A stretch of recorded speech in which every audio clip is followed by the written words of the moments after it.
Bismillahirrahmanirrahim.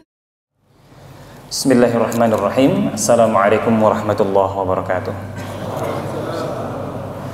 Alhamdulillah wassalatu wassalamu ala Rasulillah wa ala alihi wa sahbihi wa mawalah wa la hawla wa la quwwata illa billah.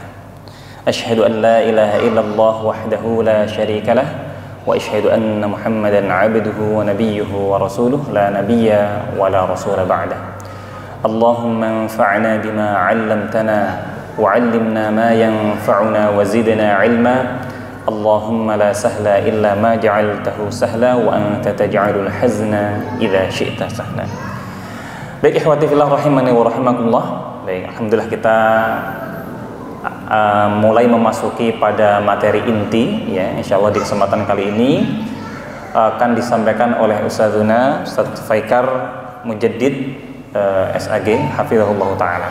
Sebelumnya saya akan sedikit membacakan untuk biografi beliau. Yang pertama nama adalah Faikar Mujaddid ya. Kemudian ini SAG bukan namanya tapi gelarnya Pak ya. Gelarnya. Kemudian beliau lahir di Cirebon pada tanggal 22 Juli, tahunnya disebutkan nggak sih? Ya, beliau lahir pada tahun 1998. Ya, Masya Allah lebih muda dari saya juga Pak ya. Kemudian untuk pendidikan yang beliau tempuh, ya pertama di SD-nya di SDN 2 Lemah Abang Cirebon. Kemudian SMP di Thayyibah Al-Islam Cirebon. Kemudian untuk aliyahnya di Al-Ukhwah Sukoharjo. Kemudian di pendidikan terakhirnya adalah beliau di Stiu Wadi Mubarak ya.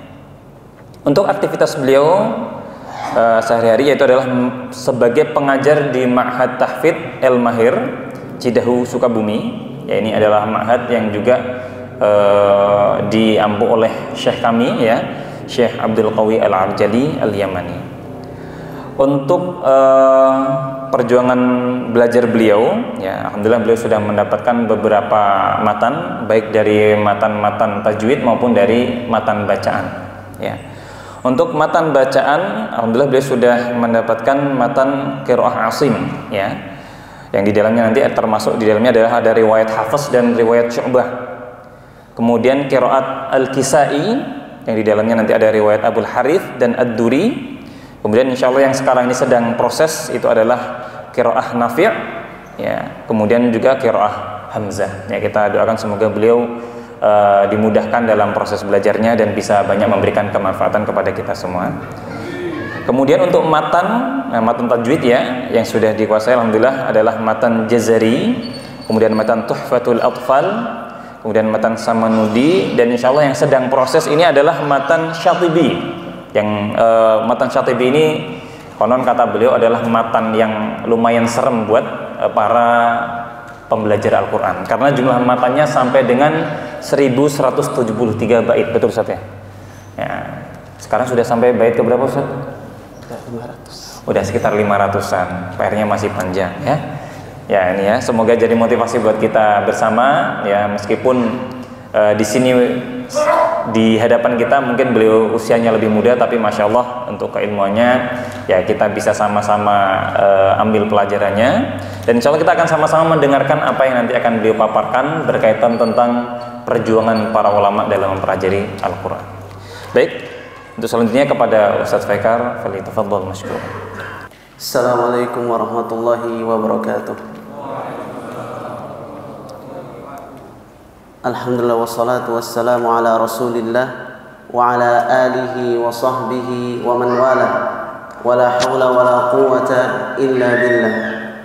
Rabbi shrah li sadri wa yassir li amri wahlul 'uqdatam min lisani yafqahu qawli. Amma ba'd. Wa inna kitaballahi awthaqu syafi'in wa aghna ghana'in wahiban mutafaddila wa khairu jalisin la yumallu hadithuhu وترداده يزداد فيه تجملا وحيث الفتى يرتع في ظلماته من القبر يلقاه سنا متهللا هنالك يهنيه مقيلا وروضة ومن أجله في ذروة العز يجتلى يناشد في إرضائه لحبيبه وأجدر به سؤلا إليه موصلا فيا أيها القاري به متمسكا مجلا له في كل حال مبجلا هنيئا مريئا والداك عليهما ملابس أنوار من التاج والحلى فما ظنكم بالنجل عند جزائه أولئك أهل الله والصفوة الملا أولو البر والإحسان والصبر والتقى حلاهم بها جاء القرآن مفصلا عليك بها ما عشت فيها منافسا وبع نفسك الدنيا بأنفاسها العلا جزى الله بالخيرات عنا أئمة لنا نقل القرآن عذبا وسلسلا أما بعد. Yang kita hormati tuan rumah Masjid Amar Ma'ruf Bulak Kapal Bekasi Timur. Ya, semoga kita doakan semoga Allah Subhanahu wa taala memudahkan para pendirinya serta para dewan kemakmuran masjid dan jamaahnya. Semoga Allah Subhanahu wa taala memudahkan setiap perkaranya, memuliakannya baik di dunia dan di akhirat, dan semoga diberkahi segala bentuk amalan dalam ketaatan kepada Allah Subhanahu wa taala dan diikhlaskan niatnya sehingga menjadi amal jariah yang akan memberatkan timbangan amal pada hari kiamat kelak. Nah, yang kita hormati juga pendiri Rumah Quran Bunda Aisyah, para asatid dan ustadzat, para musyrifin dan musyrifat. Semoga Allah Subhanahu wa taala muliakan antum dan para penghafal Al-Qur'an yang antum cetak, semoga bermanfaat bagi umat ini, dan semoga Allah Subhanahu wa taala memuliakan kita semua dengan Al-Qur'an yang kita baca, dengan Al-Qur'an yang kita pelajari, yang kita hafal, sehingga Al-Qur'an itu akan membantu kita di hari kiamat kelak, dan insya Allah kita akan mendapatkan syafaat dari Al-Qur'an kelak. Hadirin yang dimuliakan oleh Allah Subhanahu wa taala. Ya. Al-Imam Asy-Syatibi rahimahullahu taala pernah berkata dalam syairnya, beliau berkata, riwal qalbi dzikrullah fastasqi muqbila wala ta'du radha dzakirina fatuhmila. Ya, siraman hati seorang hamba adalah zikir kepada Allah Subhanahu wa taala, di mana seorang berzikir dengan ibadah-ibadah, seorang berzikir dengan membaca Al-Qur'an. Tentu karena membaca Al-Qur'an adalah zikir yang paling mulia. Seorang berzikir dengan membaca zikir sebagaimana kita tahu membaca wirid. Nah, itu adalah siraman hati. Fastasqimu bila, maka carilah majlis-majlis yang dimana kita itu bisa mengingat Allah Subhanahu wa taala. Dan terimalah zikir-zikir tersebut dengan lapang dada, dan jangan sampai kita itu enggan untuk mendatangi majelis seperti ini. Ya, mungkin di luar sana ada majelis-majelis yang kita datangi, ternyata yang diomongin apa? Yang diomongin kekurangan orang. Ada majelis-majelis yang diomongin apa? Prestasi-prestasi duniawi. Justru ketika kita bermajelis di majelis seperti itu, keimanan kita akan berkurang. Ya, yang ada pulang ke rumah jadi galau, yang ada pulang ke rumah uring-uringan. Ya, kalau kita datang ke majelis zikir, majelis seperti ini, maka insya Allah pulang ke rumah itu akan tenang. Apalagi kalau setorannya lancar. Ya kan, kalau nanti mungkin belajar Al-Quran setorannya lancar, pulang ke rumah itu bahagia. Alhamdulillah hari ini setorannya lancar. Nah, maka seorang yang terombang-ambing di majelis seperti itu tidak akan mendapatkan kebaikan.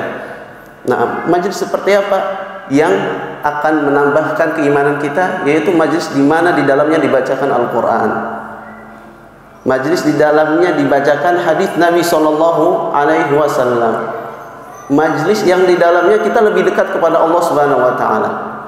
Majlis di dalamnya kita lebih ingat kepada ibadah-ibadah, lebih gemar berbuat kebaikan. Itulah majlis yang seharusnya dirindukan oleh kaum muslimin.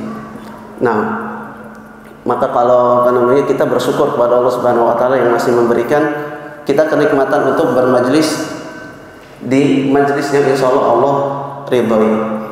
Nah, ya, berbicara tema kita pada hari ini ya tentang perjuangan, bagaimana perjuangan para ulama dalam mempelajari Al-Qur'an. Ya, sebenarnya setiap orang itu punya cerita.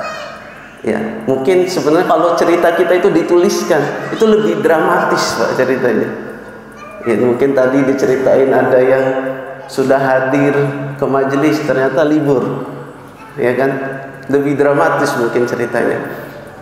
Ya, akan tetapi sebelum kita masuk ke cerita ini kita perlu tahu dulu.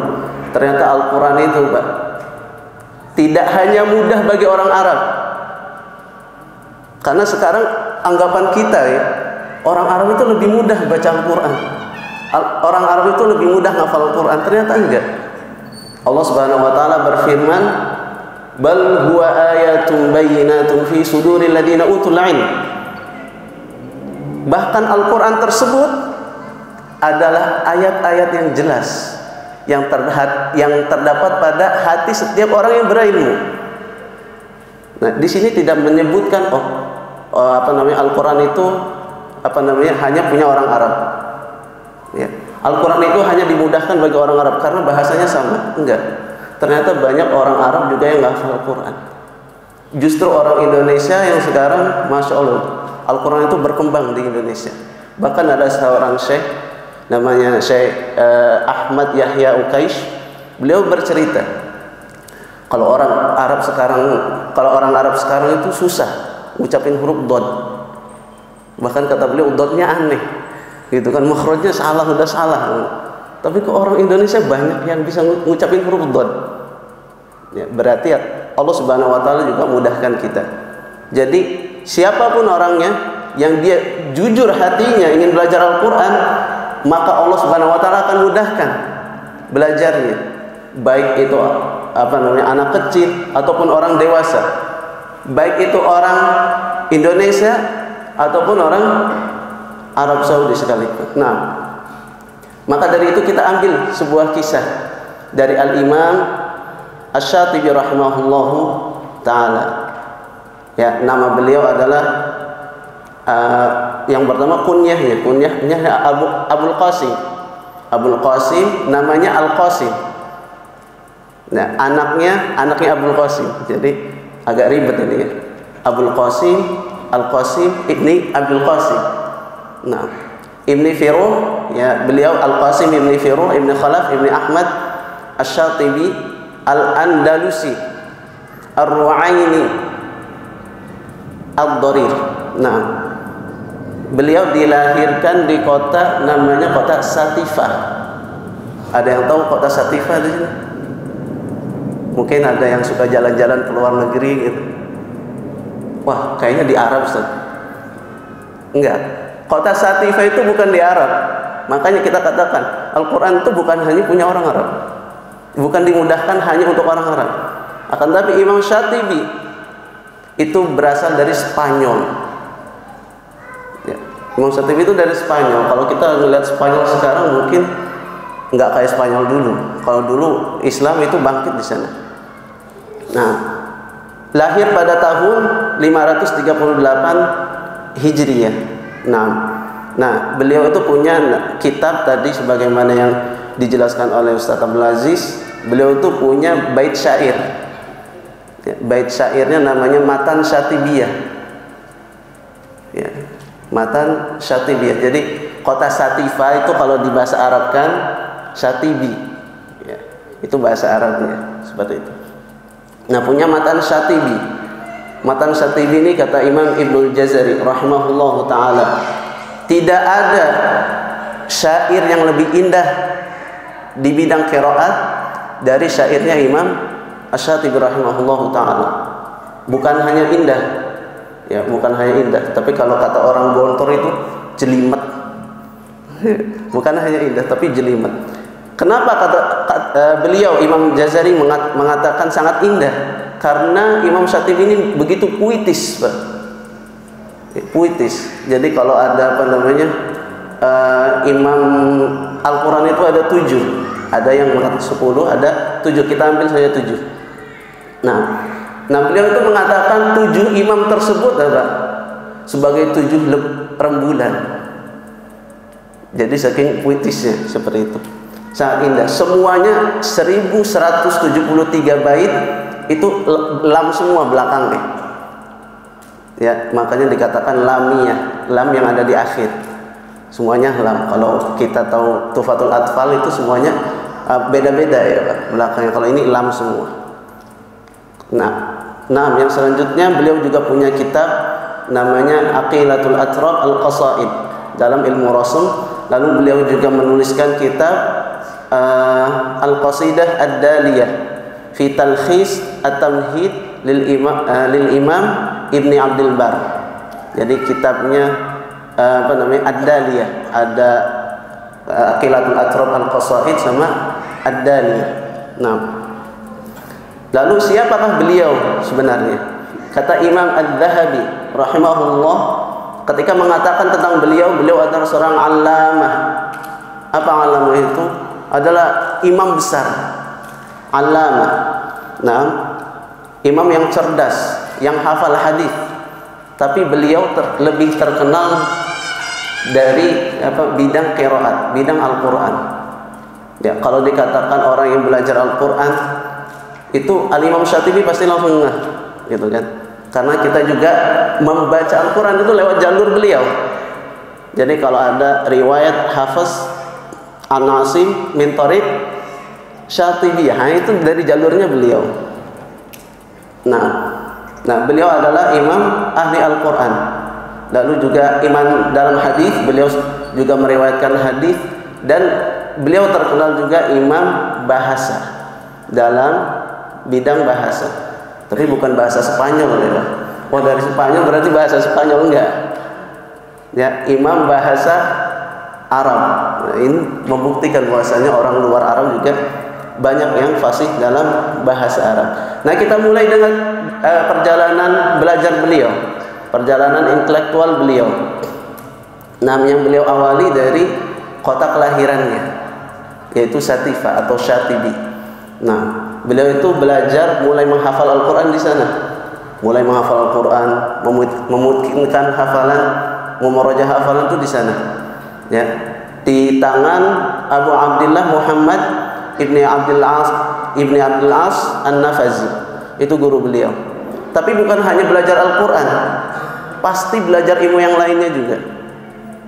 Ya, jadi beliau mulai belajar di kota kelahirannya. Ya, kalau kita mungkin mulai belajar di Bekasi, atau yang lahirnya di Bogor berarti mulai belajar di Bogor. Ya, mungkin halakoh-halakoh yang biasa kita temui, TPQ seperti itu. Nah, lalu beliau ini orang yang antusias dalam belajar. Ya, beliau ini orang yang haus akan ilmu. Nah, yang dirasa beliau itu udah punya hafalan, punya juga bekal ilmu lainnya, akhirnya beliau pergi keluar kota. Ya, beliau pergi ke kota yang kalau dalam bahasa Arab namanya Balansi. Kira-kira kota apa nih Balansi? Ya, di Spanyol kira-kira apa nih? Ada Valencia, kota Valencia. Wah, kalau orang yang tahu bola ini senang banget nih kalau dengar Valencia nih. Aduh, kemarin kalah tadi. Ya kan, kota Valencia. Nah, beliau belajar di sana. Belajar apa? Beliau yang pertama belajar kitab At-Taisir fi Qira'atis Sama'i. Nah, jadi Masya Allah ya, saking Spanyol itu maju di zamannya gitu kan. Orang-orang ahli qiraat itu kumpul di sana. Nah, beliau juga membaca qiraat sab'ah kepada gurunya.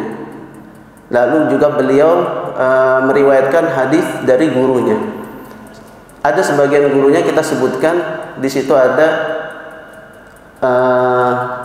Asy-Syaikh Abul Hasan Hudzail. Abul Hasan Hudzail. Dan juga ada Syekh Abdul Hasan An-Nikmati. Ada juga Syekh Abu Abdillah Ibni Sa'adah. Nah, akan tetapi banyak guru beliau yang lainnya. Diriwayatkan dari beberapa kitab, dari beberapa rujukan bahwasanya guru beliau itu sekitar 7 sampai 10 yang ada di kota tersebut. Nah, setelah beliau belajar, maka nampaklah bahwasanya beliau ini orangnya berpotensi untuk menjadi seorang imam besar. Ya. Lalu beliau diundang untuk pulang ke kotanya, yaitu kota Satifah. Nah, untuk apa kira-kira? Ya, pas itu mungkin terjadi fitnah di situ, maka beliau diundang ke kotanya untuk menjadi dai yang ada di samping para pemimpin. Nah, akan tetapi beliau enggan. Beliau enggak mau. Takut fitnahnya lebih besar. Ya, jadi diceritakan Imam Syatibi datang, gitu kan. Kamu buat syair yang memuji kita, gitu kan. Buat syair yang membenarkan kita. Maka Imam Syatibi enggan. Ya, kata Imam As-Sakhawi, murid beliau. Imam As-Sakhawi itu murid beliau. Nah, ketika ditawarkan seperti itu, Imam Asy-Syatibi sangat enggan sekali. Sampai beliau itu mengatakan, kullil amiri nasihatan la tarkananna ilal faqih. Innal faqiha idza ata abwabakum la khaira fi. Nah, kullil amiri nasihatan, nasihatilah para pemimpin. Ya. La tarkananna ilal faqih, jangan terlalu bersandar kepada para ulama. Nah, maksudnya jangan sampai mencari ulama dalam bentuk membenarkan perilaku mereka. Nah, innal faqiha idza ata abwabakum, karena takutnya faqih itu seorang ulama tersebut kalau datang ke pintu-pintu kalian meminta jabatan, ini yang ditakutkan fitnahnya. Ya kan? Kalau mereka datang kepada kalian mengemis-ngemis jabatan, maka tidak ada kebaikan pada seorang alim tersebut. Ya, ini fitnah yang terjadi di zamannya. Maka beliau itu mensiasati, Pak. Beliau itu cerdas. Siasat, saya nggak mau pulang. Kira-kira gimana ya caranya biar saya nggak pulang? Akhirnya beliau ngomong, ya udah, tahun ini saya mau pergi ke Mekah untuk haji. Jadi menghindar nih ya. Imam Syatibi menghindar. Ya, singkat cerita beliau pergi ke Mekah, melewati jalur Mesir, dan beliau singgah di salah satu kota, itu kota Alexandria di Mesir. Nah, beliau singgah di situ, beliau menyempatkan untuk untuk bertalaki, beliau menyempatkan untuk belajar kepada Abi Thahir As-Silafi. Beliau menyempatkan untuk belajar. Ini beliau di mana-mana belajar. Di mana-mana belajar. Sampai juga beliau ke Kairo. Akhirnya sampai ke Kairo bertemu dengan Gubernur Kairo. Gubernur Kairo itu Masya Allah. Ya. Beliau itu membuat madrasah di situ, sekolahan untuk belajar Al-Quran. Nah, akhirnya ketika bertemu Imam Syatibi, kebetulan, gitu kan. Jadi beliau melihat Imam Syatibi dari ilmunya, kayaknya eman kalau orang ini disia-siakan. Udah jauh-jauh dari Spanyol, mumpung ada di Mesir, udahlah kita kita ikat di Mesir, gitu kan.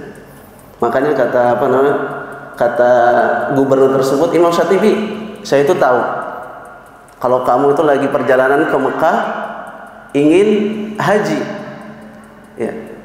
Oh iya, gimana kalau hajinya tahun depan aja? Ya, gimana kalau hajinya tahun depan aja? Kalau tahun depan kita antarkan. Kalau sekarang enggak dianterin gitu ya. Kalau tahun depan kita kasih fasilitas. Nah, kata Imam Syatibi, oh ya udah nggak apa-apa. Karena kan sebenarnya haji termasuk siasat kabur doang. Siasat pergi dari kotanya tersebut. Nah, ya udah nggak apa-apa. Akhirnya Imam Syatibi di situ mengajarkan Al-Quran, mengajarkan ilmu-ilmu lainnya, dan beliau juga di situ menuliskan Al-Matan Asy-Syatibi. Yaitu yang tadi kita sebutkan, beliau nulis di situ. Yang sebelumnya di kota sebelumnya, di daerahnya itu beliau hanya sampai 45 bait, nggak fokus, gitu kan. Akhirnya ketika datang ke Mesir, kebetulan ngajar juga, akhirnya beliau juga menuliskan Matan Asy-Syatibi. yang mana beliau sempurnakan dari 45 bait jadi 1173 bait, lumayan banyak ya. Ada sebuah kisah dari ketika beliau selesai menuliskan Matan Syatibi, beliau itu menaiki kapal. Setelah menaiki kapal, udah sampai mungkin di sungai atau di danau, kata beliau, ya Allah, jikalau aku menuliskan kitab ini karenamu, maka kembalikanlah kitab ini. Dan jikalau aku menuliskan kitab ini karena manusia berharap dunia, maka sungguh aku tidak membutuhkan itu semua.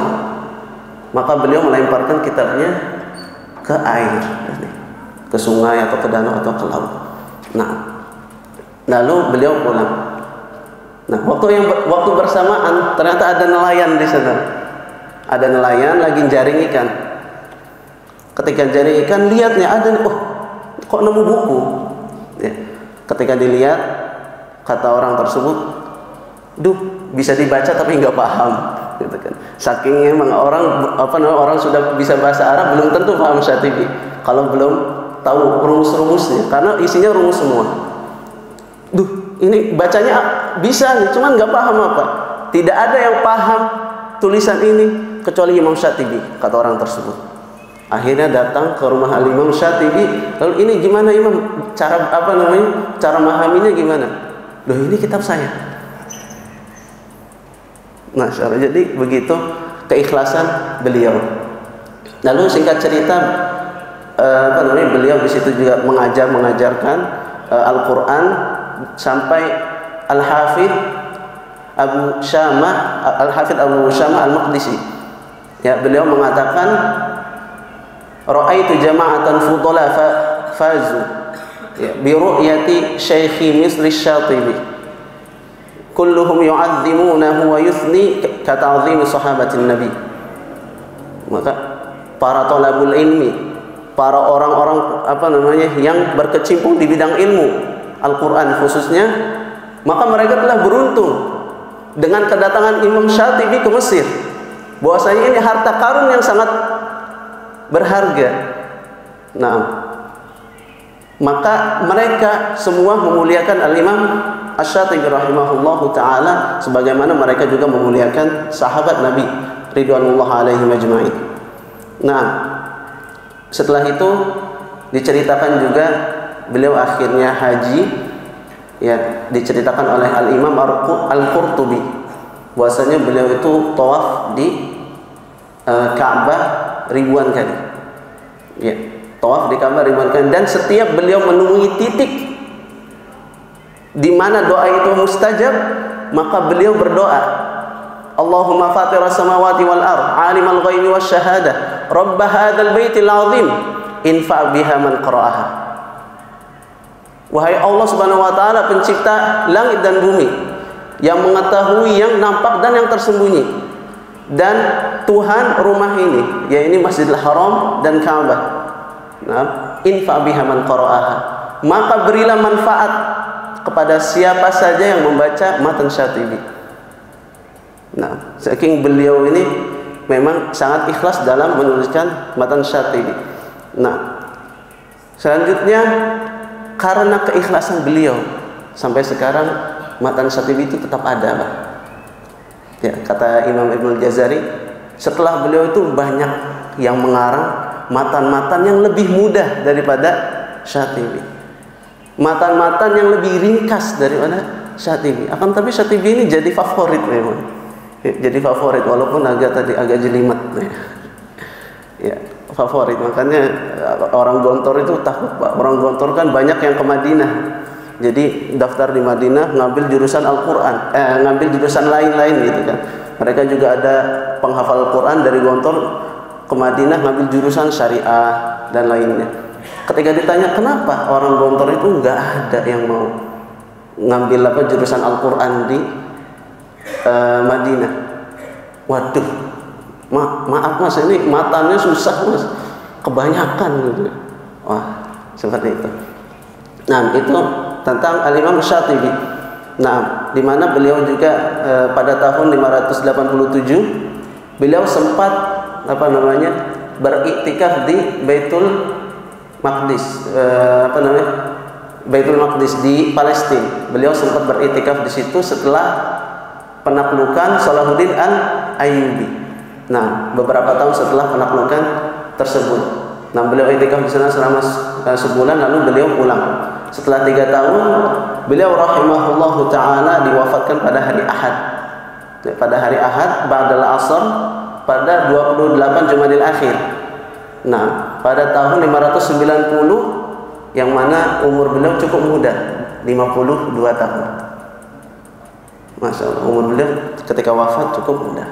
Nah, yang selanjutnya ini ada cerita sedikit tentang beliau di halaqah. Jadi ada cerita tentang halaqahnya beliau bagaimana. Nah, beliau ini pagi-pagi banget gitu kan, ketika pagi-pagi sebelum subuh beliau udah berangkat ke masjid. Ya, pas sampai masjid nggak ada orang. Belum ada berangkat ini. Karena beliau orang yang taat beribadah. Nah, akhirnya singkat cerita sholat subuh. Setelah sholat subuh halaqah gitu ya. Nah, metode beliau adalah siapa yang datang pertama dia yang baca. Ya. Pada saat itu beliau mengatakan siapa yang datang kedua yang baca. Loh, yang datang pertama ini, loh, kok saya dilewatin ini gimana ini? Ya, akhirnya yang datang pertama itu berpikir, ini kenapa kan gitu. Biasanya, waduh, kayaknya imam lagi marah ke saya atau gimana. Nah, setelah beliau ingat-ingat ternyata beliau itu dalam keadaan junub. Dalam keadaan junub, belum mandi. Akhirnya beliau ke belakang masjid gitu kan, ke toilet masjid, mandi. Setelah mandi, dilihatnya yang tadi setoran pertama itu belum selesai gitu kan. Setelah selesai, kata Imam Syatibi, yang datang pertama tadi setoran. Berarti ini karomah Imam Syatibi, mengetahui kayaknya ada hawa-hawanya nggak enak gitu ya. Jadi Imam Syatibi tahu bahwasanya dia belum layak untuk membaca Al-Quran ketika itu. Nah, ini kisah tentang beliau. Tapi ada satu yang lebih mengagetkan lagi. Kira-kira apa? Adakah yang terlewat dari kisah Imam Syatibi? Ya, tadi saya sempat di awal itu saya sempat bilang kalau Imam Syatibi itu ad-dharir.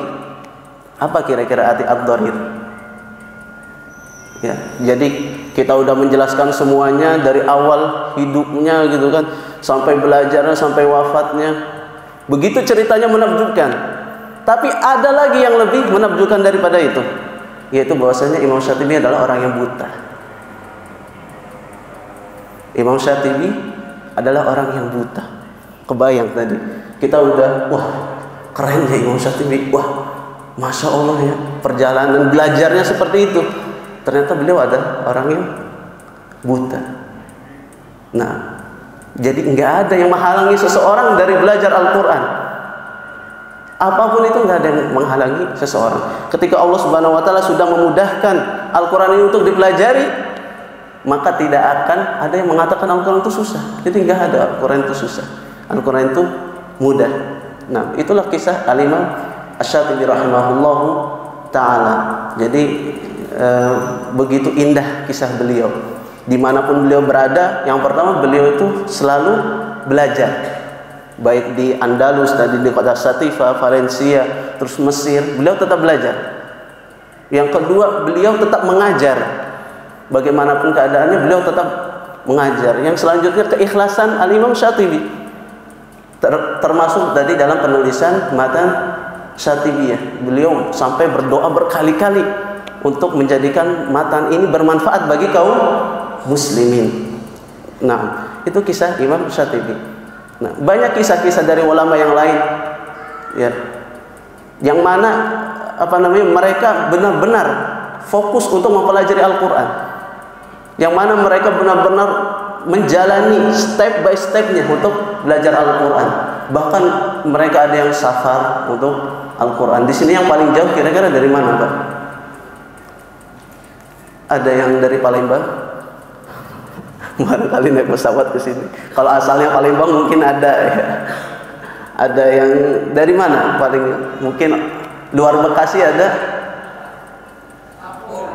Lampung. Dari Lampung berarti ya. Tadi pagi dari Lampung. Ya. Ada luar Bekasi. Oh, mungkin anak dapat cerita ada dari Jonggol gitu ya. Nggak tahu siapa ya. Ya, saya pernah dengar cerita ini, cerita agak apa namanya, nyamping sedikit ya, bukan tentang Al-Quran tapi tentang thalabul ilmi. Saya pernah tugas di Cirebon, itu kan di salah satu masjid. Di situ setiap hari Ahad pagi ba'da subuh itu ada kajian.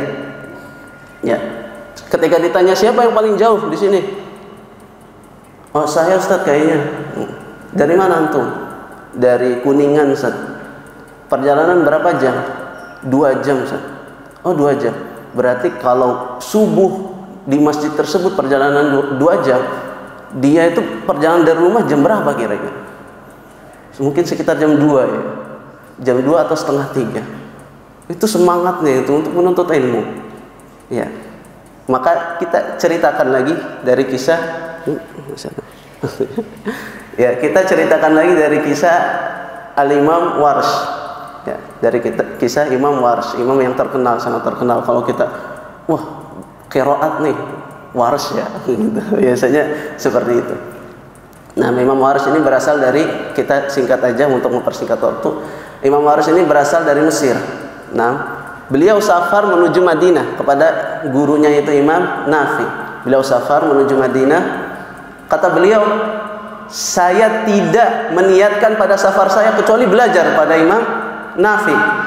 Jadi enggak mau jual beli, enggak sambil mumpung ke Madinah nih, sambil bawa peralatan, sambil bawa barang-barang, sambil jual beli di sana. Enggak. Nah, padahal udah dapat Madinah, enggak mau umroh, pokoknya mau belajar doang ke Madinah. Sampai Madinah dilihatnya, kok halaqahnya rame, gitu kan? Kok rame ini, nggak bisa ngaji nih, nggak dapat jatah ngaji, apalagi orang asing. Waduh, gimana? Akhirnya beliau ngomong ke salah satu orang, siapa murid paling dicintai oleh Imam Nafi? Oh, ada tuh, namanya Al-Imam Kabir Ja'faraini. Akhirnya anterin ke rumahnya. Setelah diantarkan ke rumahnya, wah Imam, saya ini orang asing di sini, datang-datang jauh-jauh dari Mesir untuk belajar pada Imam Nafi. Saya nggak mau jual beli, nggak mau umroh, nggak mau haji, pokoknya belajar. Oh ya udah, saya antarkan ke rumah Imam Nafi. Akhirnya disampaikan bahwa saya ini mau belajar. Kata Imam Nafi, ya udah kalau gitu kamu tidurnya di masjid. Kata dia, siap. Kamu tidurnya di masjid. Oke. Setelah itu datang waktu fajar, beliau duduk, sama kayak Imam Syatibi ya. Fajar beliau duduk dan yang datang pertama baca. Siapa yang datang pertama? Oh, Imam Warsh semangat nih ya. Syekh. Oh iya, Warsh datang dari kemarin ya. Datang dari kemarin, tidur di masjid. Iya, baca. Akhirnya baca. Setelah baca, Imam Nafi ini tidak mengajarkan kecuali 30 ayat. Setelah 30 ayat, berhenti. Udah, cukup. Udah cukup. Akhirnya berdiri dari belakang muridnya Imam Nafi. Syekh, ini nih orang asing. Ya kan? Ini orang asing. Ya udah, saya akan jatahnya 30 ayat. Saya baca 20 ayat, 10 ayatnya buat dia. Oh ya udah, kamu baca lagi 10 ayat. Baca lagi 10 ayat.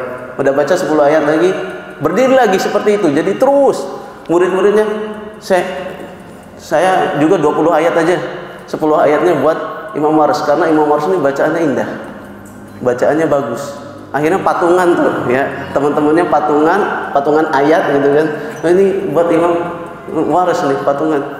Nah, setelah patungan sampai akhirnya Imam Warsh ini mampu menghatamkan Al-Quran 4 kali dalam sebulan. Setiap minggu hatam di hadapan Imam Warsh. Nah, lalu dia rasanya cukup belajar. Beberapa bulan beliau belajar bersama Imam Nafi dan pulang ke Mesir mengajarkan Al-Quran di sana. Nah, ini jadi belajar itu butuh teman-teman yang mau berkorban, teman-teman yang dapat membantu kita dalam belajar. Mungkin di sini belajar sampai rumah, nanti mulai gitu kan goyang lagi, nggak ada teman, mau seorang sama mau bareng sama pasangan gitu, sama istrinya juga kecapean. Nah, cari teman, dipasang-pasangin antara teman murojaah untuk menghafal dan lain-lainnya. Nah, seperti itu. Dan murid beliau, ada murid beliau itu murid Imam Warash, namanya Abu Ya'qub Al-Azraq. Nah, murid beliau itu menghatamkan Al-Quran kepada beliau 20 kali. 20 kali. Jadi para ulama itu seperti itu. Ketika belajar dengan seorang imam, totalitas. Enggak belajar hanya kepada satu imam saja. Nah, waktunya masih ada. Kayaknya cepet banget waktunya ini. Ya. Lalu insya Allah ini kisah terakhir ya, kisah terakhir gitu kan. Biar kita terinspirasi dari para ulama. Yaitu kisah Imam Al-Kisai. Ya kan? Kisah Al-Imam Al-Kisai. Ya, beliau nama aslinya adalah Ali. Julukannya Al-Kisai. Nah, beliau itu dikisahkan bahwa beliau ini adalah seorang pengembala kambing. Seorang pengembala kambing yang lagi nongkrong-nongkrong sambil mengembala kambingnya. Gitu kan. Ketika nongkrong-nongkrong, ada ibu dan anak lewat di depannya. Ibu tersebut bilang ke anaknya, "Nah, ayo lo itu ikut ini lo TPQ gitu kan, kalau zaman kita sekarang ikut TPQ lo, sana ngaji." Enggak bisa ngaji kamu ini. Gitu kan. Dipaksa, enggak mau. Ayo loh, cepat. Ketika lihat Imam Al-Kisai, ya sebelum jadi imam ya. Oh, tuh. Kamu mau jadi kayak gitu tuh? Ya kan? Pengembala kambing yang duduk nggak ada kerjaan, mau? Oh ya udah, nggak mau. Akhirnya anak tersebut pergi ke halakoh ya kan. Setelah itu Imam Al-Kisai, aduh, di hatinya pasti kan dumel gitu ya. Loh ini gimana ini? Tapi udahlah, nggak apa-apa. Tapi yang kepikiran terus Imam Al-Kisai, kalau kayak gini masa saya dijadikan sebagai permisalan untuk orang bodoh, untuk orang yang nggak mau belajar, gitu kan? Malu saya ini, nggak bisa seperti itu.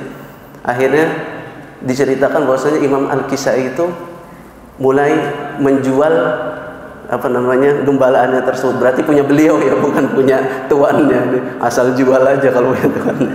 Punya beliau seperti itu. Beliau lalu hasilnya tersebut dijadikan sebagai bekal untuk belajar. Nah, yang menjadi titik khususnya, titik intinya adalah beliau itu belajar, baru mulai belajar di umur 40 tahun. Ya, di umur 40 tahun. Jadi beliau mengembala kambing dari kecil sampai umur 40 tahun. Kemudian beliau sadar dan belajar. Ya, beliau belajar qiraat. Setelah belajar qiraat kepada Imam Hamzah Ibn Habib Az-Zayyad, beliau belajar kepada beliau, akhirnya menjadi imam qiraat. Kata Asy-Syaikh Ibnu Al-Utsaimin, apakah beliau itu tidak menemukan atau tidak merasa kesulitan dalam belajar? Enggak, beliau itu sulit dalam belajar. Tetap beliau juga kesulitan dalam belajar. Makanya diriwayatkan bahwasanya beliau itu melihat gerombolan semut ya membawa biji kurma naik ke tembok. Baru sampai tengah jatuh. Saya sampai tengah jatuh lagi. Terus dilihatin, diperhatiin gitu kan. Lama-kelamaan terus ternyata sampai ke lubang semut tersebut. Kata Imam Al-Kisai, semut aja itu semangat ngangkat biji kurmanya, apalagi saya. Seharusnya saya lebih semangat dalam belajar. Akhirnya beliau semangat dan menjadi imam ahli qiraat. Tapi ada yang unik dari kisah beliau. Jadi beliau setelah belajar dengan para a'imah, lalu beliau itu jalan safar. Ketika safar itu mendapati sebuah perkampungan. Nah, di perkampungan itu orang-orang jago bahasanya bagus-bagus gitu kan. Nah, ketika sampai ke sana, kata beliau, ayah itu, kata beliau dalam bahasa Arab, ayah itu artinya putus asa. Kebayang ya Pak, kalau ada musafir gitu kan, ada orang safar, aduh saya putus asa.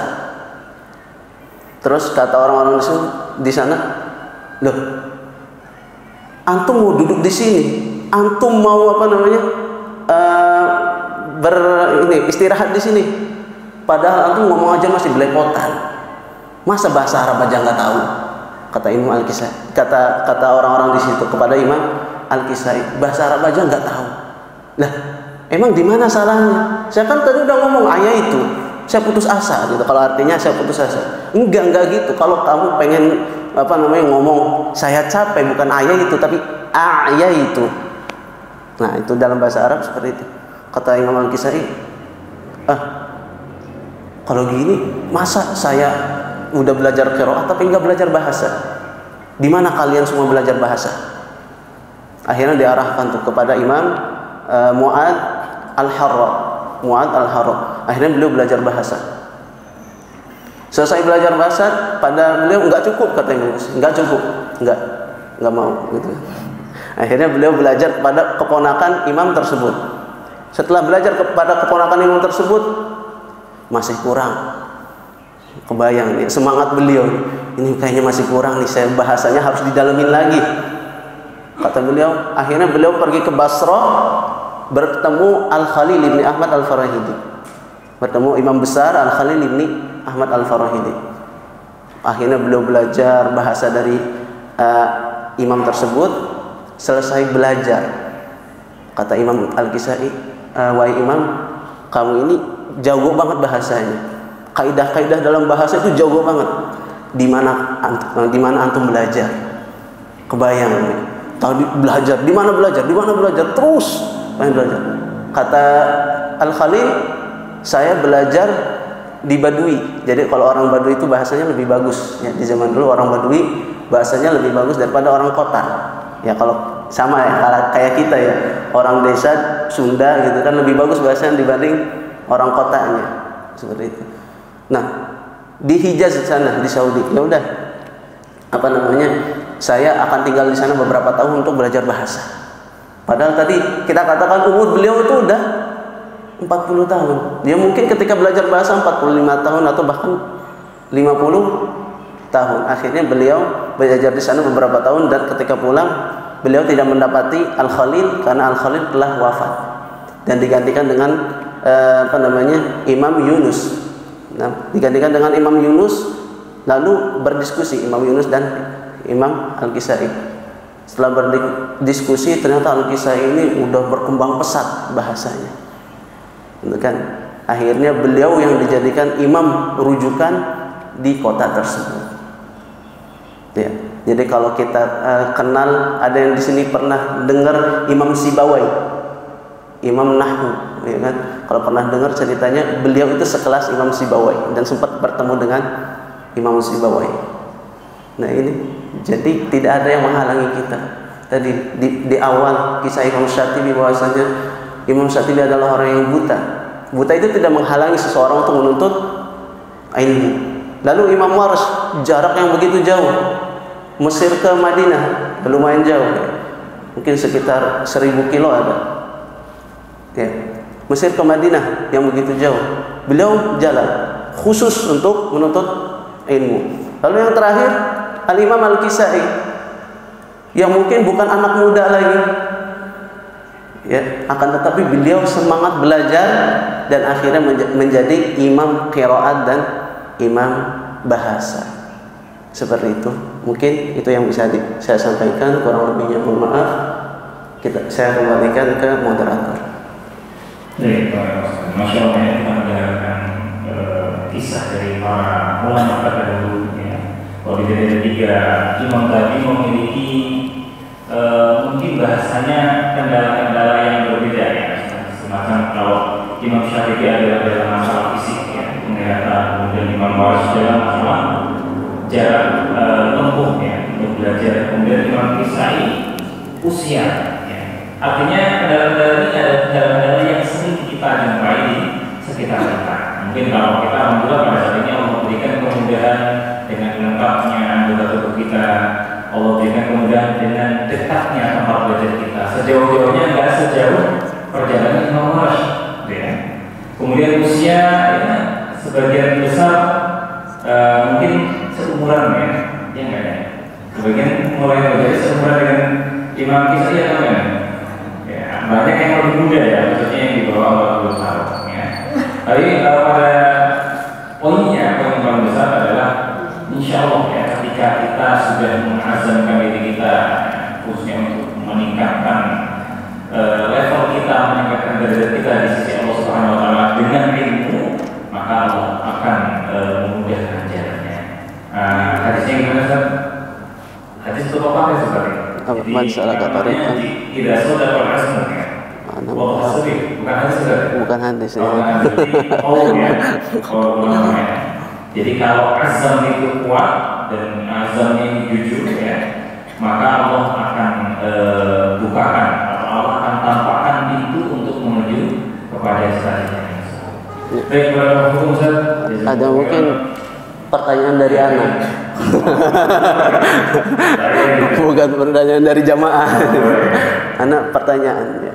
Mungkin di sini ada yang bisa menyebutkan apa namanya 3 kitab yang dituliskan oleh Imam Syatibi. Siapa? Silakan. Atau 2 lah ya, minimal 2. Harus peserta atau boleh asatnya juga? Tadi. Ya, ini asatnya juga juga. Yang pernah baca-baca barangkali yang mengetahui kitab apa saja? Ada 3 saja. Ada 3. Nyebutin 2 nggak apa-apa, insya Allah. Ya. Kitab yang ditulis oleh Imam Syafi'i. Atau 1. Oh 1. Silakan. Untuk matan yang mana tahu jadi untuk belajar tafsir itu matan Syafi'i. Ayo, untuk belajar qiraat 1137 bait. Masya Allah. Ada hadiah nih dari anak. Tapi nggak besar lah ya. Hadiahnya yang penting adalah insya Allah. Ya, jadi biar fokus ini. Mangga, ini hadiahnya nggak besar.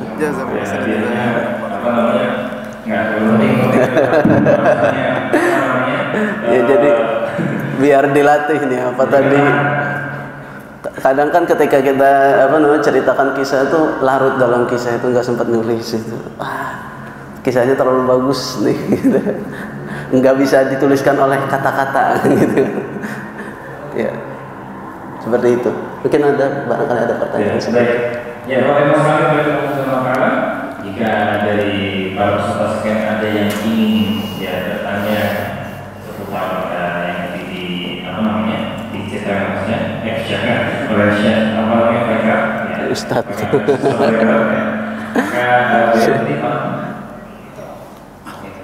Silakan Pak, disebutkan namanya dan oleh kelasnya ya.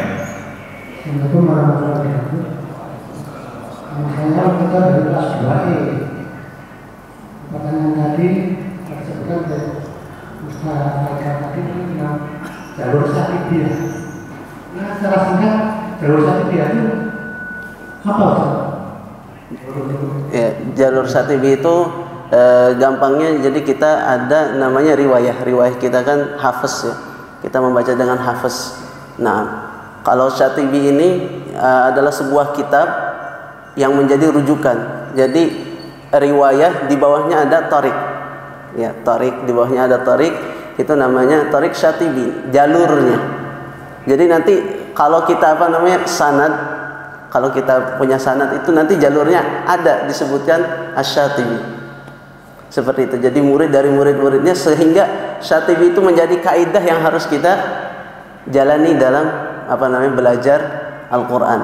Jadi sebenarnya nanti lebih ke kaidah-kaidahnya, ada kaidah khusus dalam Syatibi. Nah, yang biasa kita pakai ada mungkin Tuhfatul Atfal gitu, atau kitab-kitab tahsin yang lainnya. Itu semuanya merujuk kepada Tariq Asy-Syatibiyah. Seperti itu. Itu yang namanya Tariq. Nah, silakan. Silakan, ada yang lagi. Ya cukup ya Pak, bagaimana? Nah. Oh ya, di belakang ada pertanyaan. Kalau disebutkan nama, ada juga kelasnya ya. Assalamualaikum warahmatullahi wabarakatuh. Waalaikumsalam warahmatullahi wabarakatuh. Mohon izin Pak Ustaz, kebetulan saya mau berbagi pengalaman sedikit Pak Ustaz. Ayo, Masya. Saya dari Jogja. Masya. Saya ingin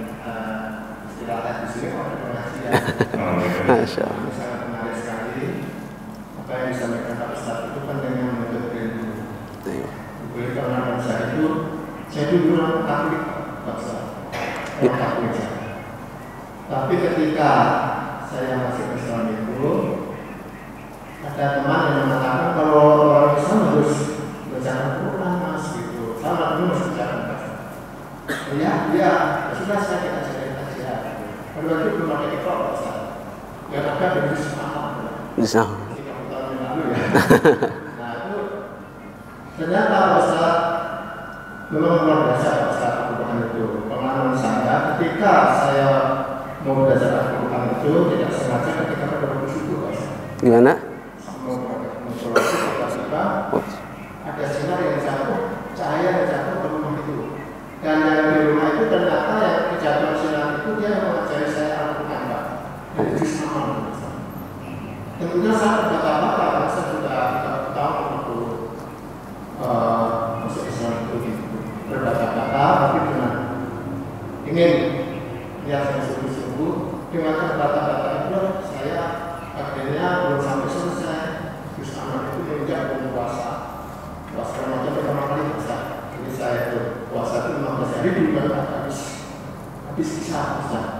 Tiba-tiba ketika di undang atau itu saya melihat cahaya itu panjang itu menjadi satu puasa. Tapi saya sudah berpikir puasa. Kalau lihat cahaya begitu suruh baca Al-Fatihah. Padahal salah Al-Fatihah aja belum bisa baca. Jadi artinya belum tahu puasa. Nah, di mana Pak Ustaz ketika saya datang ke ketulusan, ya sudah saya mendengarkan saja, karena di sana sudah saya belum selesai. Setelah selesai ketulusan, Mas kalau mau baca Al-Quran yang tidak Al-Quran saya berikan bukunya besar-besar, tapi belum ada terjemahannya. Ternyata di depannya itu saya jelaskan itu saya dapat Al-Quran itu puasa. Saya seperti biasanya setiap sore. Orang yang mengajar itu saya bilang masih muda mas, saya dapat selama di sini di kampung itu saya belajar setiap malam harus bisa bersatu dan kata dan kata kita syukur saya melihat semua besar sampai pada waktu ke dari rumah ke musola itu Cina itu sampai masjid itu ketika saya membaca Al-Fatihah begitu besar. Nah saya sudah 25 tahun atau 2 tahun itu sudah menghadapi pasca. Nah sampai hari ini pasca saya istiqomah juga bisa. Di mana saya berada ada pengajian di tempat saya duduk, saya ingin mendengarkan pengajian pasca. Alhamdulillah kalau seperti kemarin saya jadi saya baca pasca itu. Subhanallah, jadi pentingnya kita belajar Al-Quran pasca. Itu aja sampaikan bahwa apa ini pasca saya bercerita dengan anak untuk memotivasi muslimin pentingnya kita belajar Al-Quran. Kemudian masalah kurang-kurangnya mengenai Wassalamualaikum warahmatullahi wabarakatuh. Terima kasih banyak sudah berbagi pengalaman. Saya pikir tadi beliau dari kesempatan yang ramah Allah ya, karena ini terbuka lebar ya Mas. Ini tidak kalau misalkan di luar peserta itu juga tidak masalah ya, memang tidak eksklusif. Baik, alhamdulillah, semoga tadi yang terakhir tadi saya bertemu Pak Asyik tadi Pak Bambang. Ya, baik ya, semoga menjadi motivasi buat kita semua. Baik, masih ada kesempatan kurang lebih sekitar 5 menit lagi kalau ada dari peserta yang ingin bertanya boleh. Yang ingin bertanya. Oh, baik, silakan. Ada 2 yang kanan, yang dulu ada 2 ya. Kalau waktu itu insya Allah nanti untuk yang pertanyaan terakhir ya. Insyaallah. Bismillahirrahmanirrahim. Assalamualaikum warahmatullahi wabarakatuh. Waalaikumsalam warahmatullahi wabarakatuh. Mas, saya juga dari R4 tahun kelas 1. Tadi kita udah banyak dengar kisah-kisah perjalanan perjuangan para ulama terdahulu untuk mempelajari Al-Quran. Saya pribadi yakin masih banyak kisah-kisah luar biasa di luar sana yang mungkin bisa kita eksplor. Namun mungkin satu hal yang ingin saya tanyakan dari kisah-kisah tersebut, kira-kira mindset atau keyakinan apa yang menurut para ulama, para sahabat mungkin, para tabi'in dan seterusnya itu benar-benar bisa istiqomah menuntut ilmu khusus Al-Quran ini, agar kita yang ada di sini senantiasa ke depan bisa istiqomah juga dalam mempelajari Al-Quran. Kurang lebih belajar bertauhid. Nah, di antara mindset yang kita terapkan adalah yang pertama, yaitu kita menghindari rasa ketidaktahuan. Itu. Jadi setiap kita mau belajar, berarti kita mengangkat kejahilan, ketidaktahuan dari diri kita. Dan kita menginginkan orang lain juga merasakan demikian. Jadi kenapa mereka para ulama itu semangat dalam belajar? Karena mereka ingin berdakwah. Imam Syatibi kenapa semangat belajar? Karena ingin mengajarkan orang lain. Ada satu saya ceritakan tentang seseorang di suatu daerah, karena lupa daerahnya, negaranya, yaitu seorang mahasiswa di Universitas Islam Madinah dari luar negeri. Nah, beliau ini negaranya minoritas, Pak, minoritas kaum muslimin. Setelah beliau lulus S1, saya mau pulang ke rumah. Mau ngapain? Mau dakwah di rumah. Kayaknya ilmu antum kurang. Ilmu saya kurang, iya. Coba belajar lagi. Akhirnya ngambil S2. Lalu begitu lagi, ketika S2 mau pulang, kamu masih kurang ilmunya. Kata orang lain, kamu masih kurang. Ngambil lagi S3 di Madinah. Lalu setelah S3 dia pulang ke rumahnya. Apa yang membuat dia semangat dalam menuntut ilmu? Apa yang menjadikan dia istiqomah? Jadi dia menginginkan kebaikan yang dia dapatkan itu orang lain juga mendapatkannya. Jadi dari sini kita belajar, bapak-bapak mungkin yang belajar Al-Quran di sini, niatkan untuk mengajarkan anak-anak membaca Al-Quran. Niatkan untuk mengajarkan keluarga membaca Al-Quran sehingga menjadi istiqomah. Seperti itu yang saya kira membuat saya semangat juga dalam belajar Al-Quran, yaitu ingin berdakwah, mendakwahi Al-Quran. Nah, berarti boleh disimpulkan bahwasanya kalau motivasinya untuk pribadi kadang kurang besar daripada dengan ketika semangatnya adalah untuk memberikan manfaat kepada orang lain.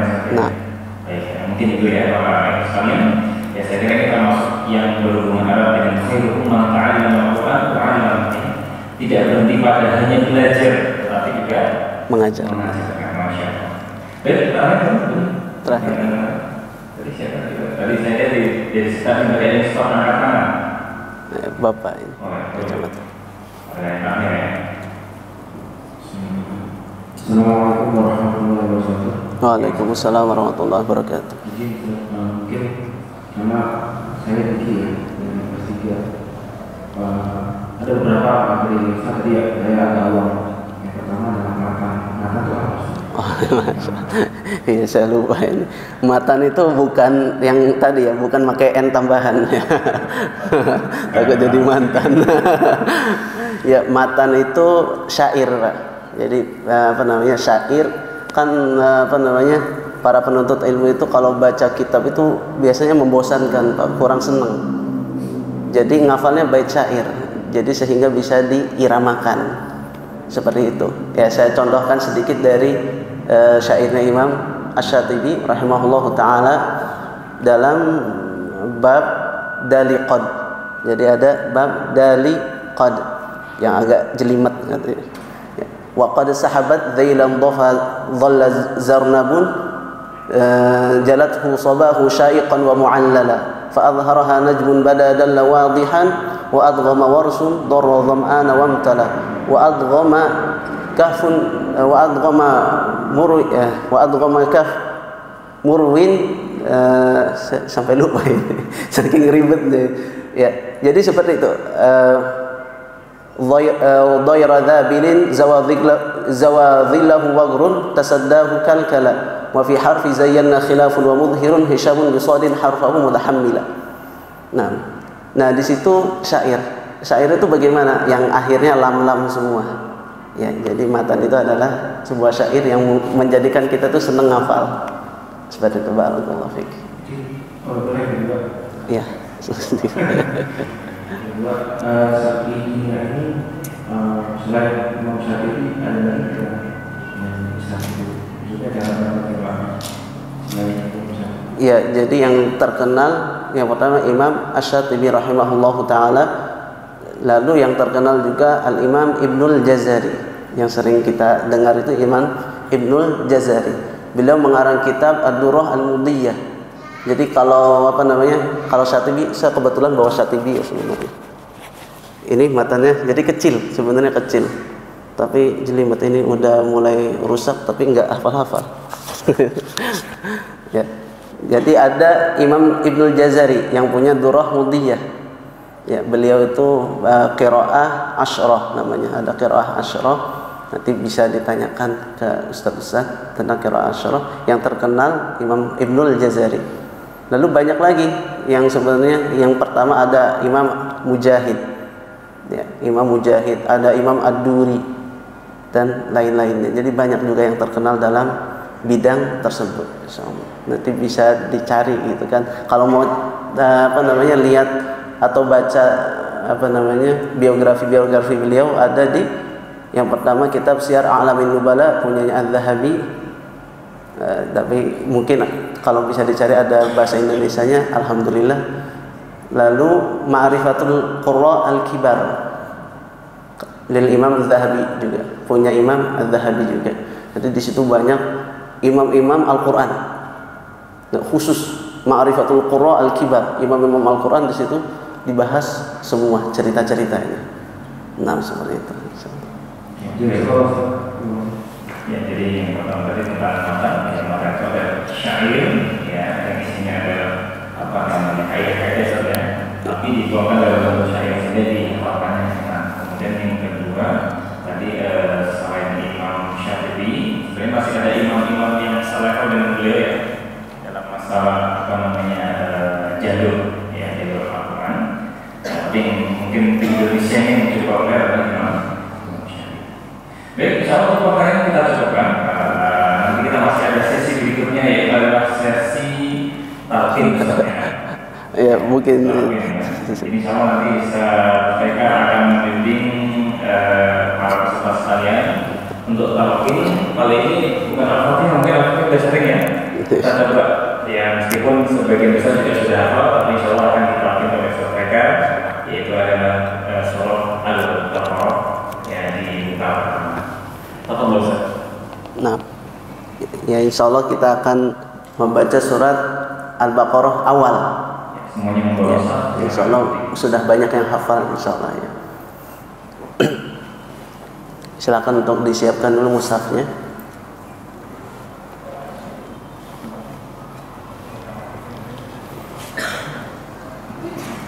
Sudah siap? Maka pertama-tama kita mulai dari isti'adzah dulu. Ya, a'udzubillah dulu. A'udzu billahi minasy syaithanir rajim.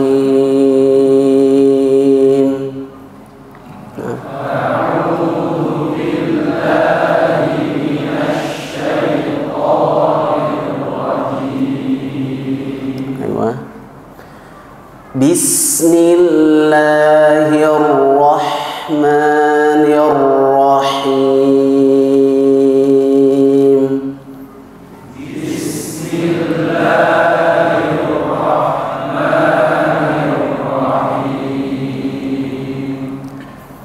Alif Lam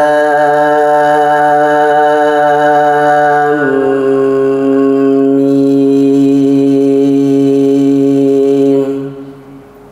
Alif Lam Mim.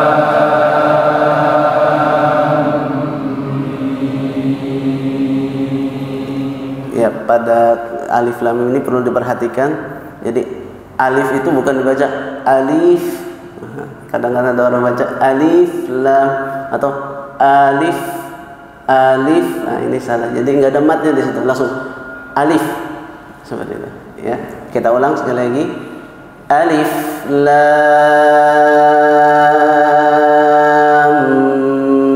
mim. Alif lam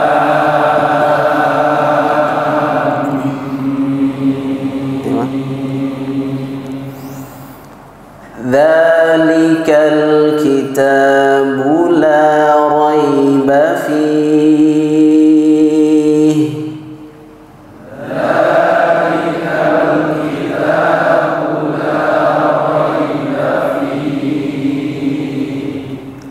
Hudan lil muttaqin.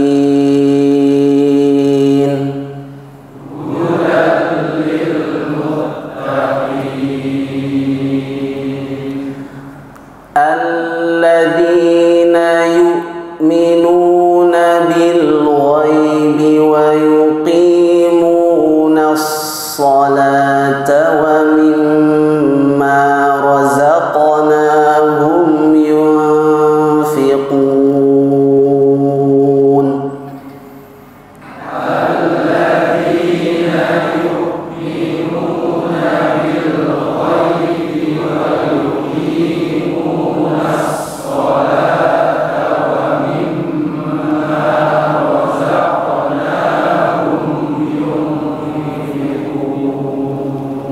Nah, yang ayat selanjutnya harus siap nafasnya ini ya. Walladzina yu'minuna bima unzila ilaika wa ma unzila min qablika wa bil akhirati hum yuqinun.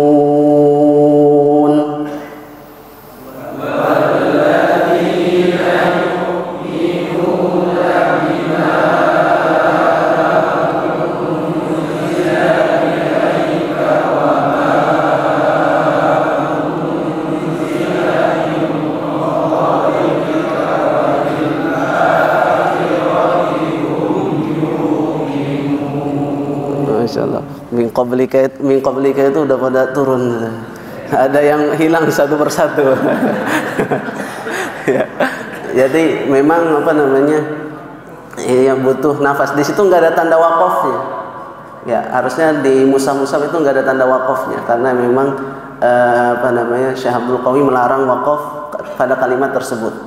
Ya. Kita ulang sekali lagi, siapkan nafasnya. Walladzina yu'minuna bima unzila ilaika wa ma unzila min qablika wa bil akhirati hum yuqinun.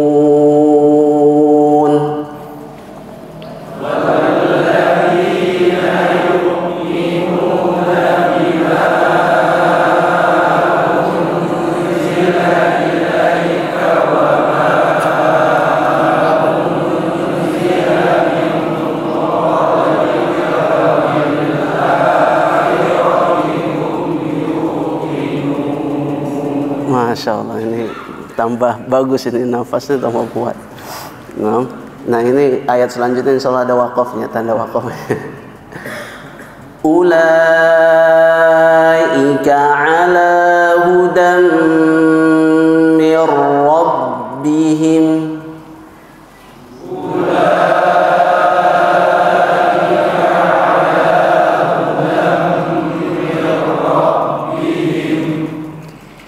Wa ulaika humul muflihun.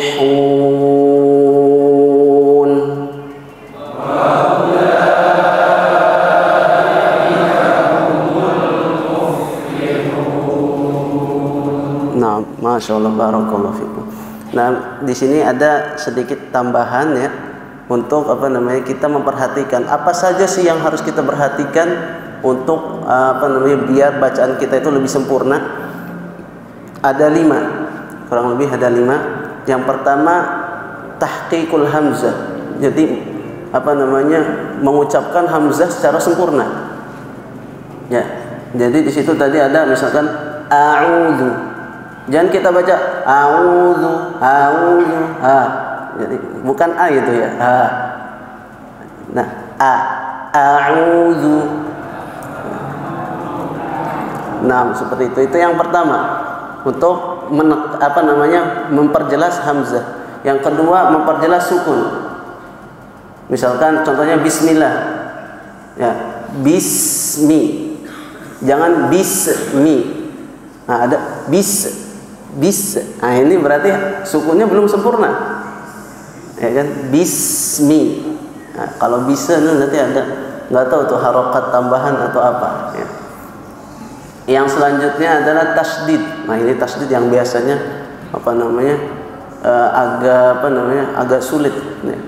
Contohnya misalkan dalam surat Al-Fatihah, Maliki yaumiddin, middin, bukan Maliki yaumiddin, middin, hanya nempel doang, tapi harus middin. Nah, itu tasdidnya harus diperhatikan. Baru 3 tadi. Yang selanjutnya harokat, menyempurnakan harokat, ya kan? Fathah, cara pengucapannya bagaimana? A, dibuka mulutnya. Dhammah U, lalu kasroh I.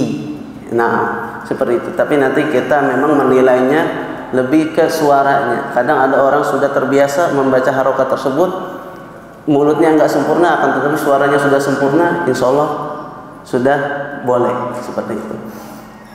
Lalu yang terakhir adalah gunnah. Nah, gunnah, ada yang tahu apa itu gunnah? Dengung ya, gampangnya dengung kalau bahasa kita. Nah, gunnahnya harus disempurnakan. Contohnya yunfiqun, jangan terburu-buru. Yunfiqun, nah, ini kurang. Cuman udah gitu kan. Yunfiqun, enggak yunfiqun. Nah, seperti itu. Mungkin ada yang mau baca? Kalau ada dari ingin membacakan 5 ayat saja. 5 ayat atau mau dipotong-potong dibagi-bagi? Insya Allah 5 ayat insya Allah. Siapa yang siap baca? Mangga.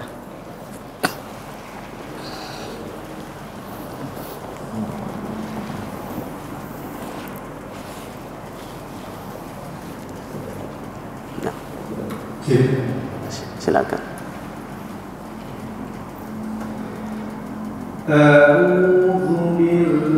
Hamzahnya jangan dipanjangkan, jangan a'udzu.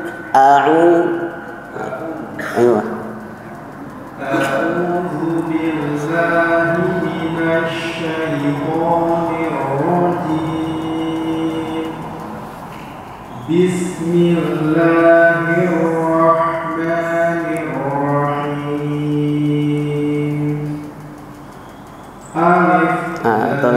Alif.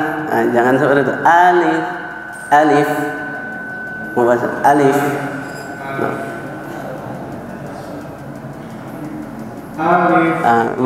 Masih panjang ini hamzahnya, bukan alif tapi alif.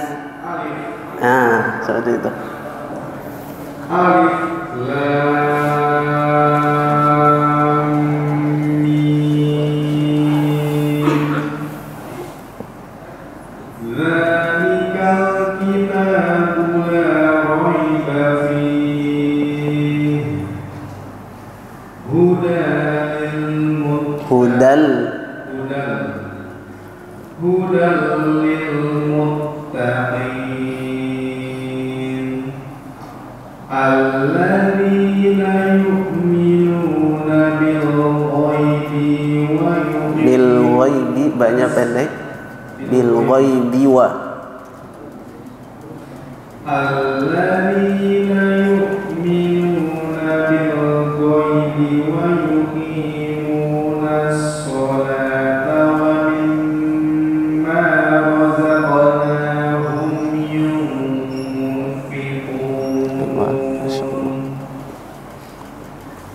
walladzina yu'minuna bima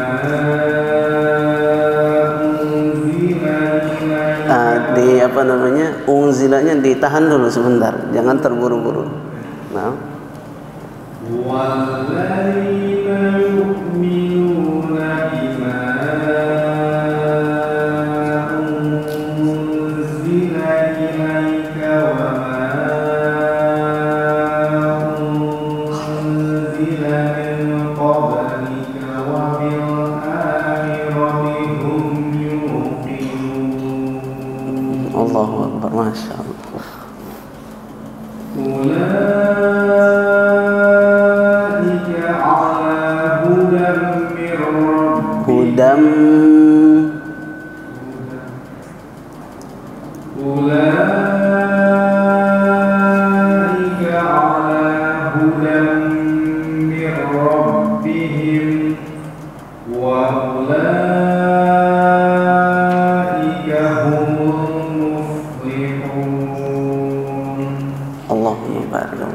Nah, Masya Allah, jazakumullah khair, barakallahu fiik. Alhamdulillah ya. Sudah ada satu peserta yang apa namanya coba membacakan. Baik, insyaallah. Baik, insyaallah untuk sesi kali ini apa namanya kita cukupkan ya untuk penyampaian dari Ustaz mereka, mungkin juga untuk tampil ke sana. Dan Ustaz untuk menutup sesi kali ini, boleh Ustaz mungkin untuk bantu dengan doa. Nanti doanya ada. Doanya sama acara di situ. Soalnya kita masih ada acara berikutnya. Ya, baik Ustaz, insyaallah kita cukupkan di kesempatan kali ini. Jazakallahu khairan atas apa yang sudah disampaikan. Semoga menjadi motivasi bagi para ikhwas sekalian dan untuk kita semua untuk makin semangat dalam mempelajari Al-Quran. Ya, meskipun mungkin ada beberapa ujian jalan atau ujian usia dan sebagainya, semoga tidak menjadi kendala bagi kita semua. Baik, saya selaku moderator pada sesi kali ini ucapkan sampai sini. Akhirul kalam, assalamualaikum warahmatullahi wabarakatuh. Kami kembalikan kepada pembawa acara. شكرا هديت قلبي شكرا